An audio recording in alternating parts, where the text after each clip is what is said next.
Half a century is enough time for memories to fade, for witnesses to move away, and for physical leads to degrade. But in the woods near Halifax, Nova Scotia, the shadow of a 1976 homicide still lingers over an active police investigation. In the summer of 1976, Halifax was a growing coastal city. It was a tight-knit community where children routinely played outside until dark, and neighbors knew each other's daily schedules. 14-year-old Judy Geraldine Parks lived within this environment.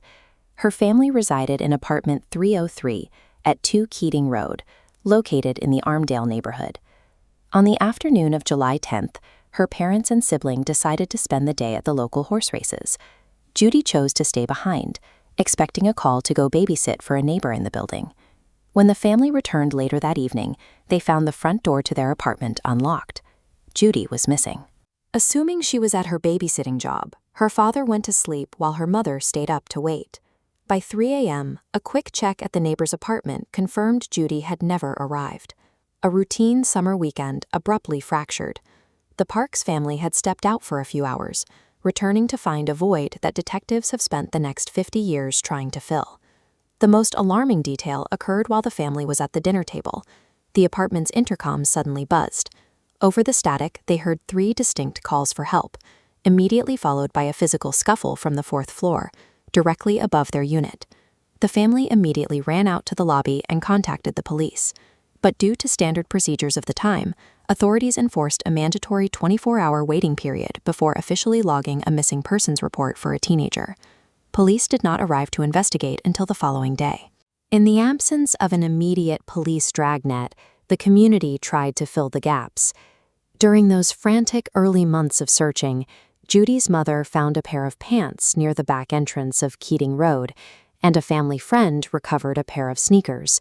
Both items were handed over to the Halifax Regional Police. The day before she vanished, Judy was swimming at Chocolate Lake with friends. She was deeply embedded in the social fabric of local teenagers. Those early hours contain the most critical gaps in the official case file. The delayed police response and the deeply unsettling intercom incident remain unresolved threads that investigators have struggled to untangle ever since. 3 months later, on October 9, 1976, the search came to a tragic end in a wooded area off Highway 103, roughly a mile outside the city limits near Timberley. The remains were severely decomposed. They had been left near a rough path through the woods and were partially covered in a deliberate attempt at concealment. Detectives established a perimeter and canvassed the brush. They followed up on tips and interviewed nearby residents, conducting a thorough physical search of the geography using the methods available to them at the time. Officers arrived at the Parks apartment later that afternoon. After presenting Judy's father with a recovered watch and key, the remains were officially identified. The medical examiner ruled the 14-year-old's death a homicide. The recovery shifted the focus from finding a missing girl to hunting a killer. However, after 3 months of exposure to the elements, the physical evidence at the dump site was compromised. In 1976, crime scene control protocols were rudimentary. Investigators lacked the protective gear and isolation techniques that are standard practice today, increasing the risk of contamination from the moment the site was breached. The preservation of biological exhibits was also restricted by the technology of the era.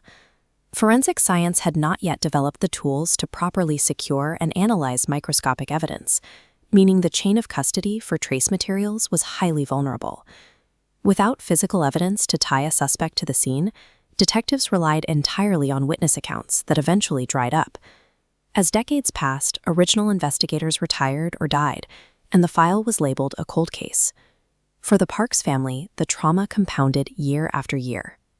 In the months before she was found, her father, a cab driver, would mistakenly think he saw Judy walking along the road. 50 years later, the pain of that uncertainty still echoes for her surviving relatives. They were caught in a forensic vacuum. The reality of the murder was painfully clear to the family and the police, but the science of 1976 simply could not extract the proof required to make an arrest. Today, legacy police databanks and degraded exhibits are being reevaluated. Evidence containing micrograms of biological material, once considered too small for testing, can now be analyzed. This diagram illustrates investigative genetic genealogy, or ITG. By extracting these minute DNA traces, forensic specialists cross-reference genetic markers against massive public genealogical databanks. This allows them to map out a suspect's family tree and pinpoint their identity. The RCMP and Halifax Regional Police Integrated Cold Case Unit is actively applying these modern investigative techniques. They conduct periodic reviews of historical homicides across the county to deploy IGG wherever physical evidence permits. After a half-century of waiting, the ability to extract a suspect's name from a microscopic trace of evidence is no longer a theoretical concept. It is a functional, proven tool actively pulling cold cases back into the light. Despite the scientific advances, detectives maintain that forensic data is only one part of the solution. They are convinced that specific, first-hand knowledge of the events at Keating Road is still held by someone in the community. Relationships change, fear fades, and loyalties dissolve over 5 decades. Investigators urge anyone holding on to a detail, no matter how small or seemingly insignificant it appeared in 1976, to reconsider the impact of providing testimony today. To back up that plea, the Nova Scotia Rewards for Major Unsolved Crimes program is offering up to $150,000. This applies to information leading to an arrest and conviction. The number is 1-888-710-9090.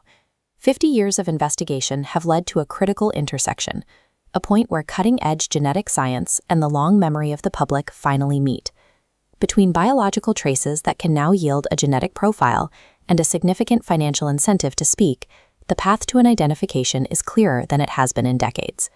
50 years later, the silence can still be broken.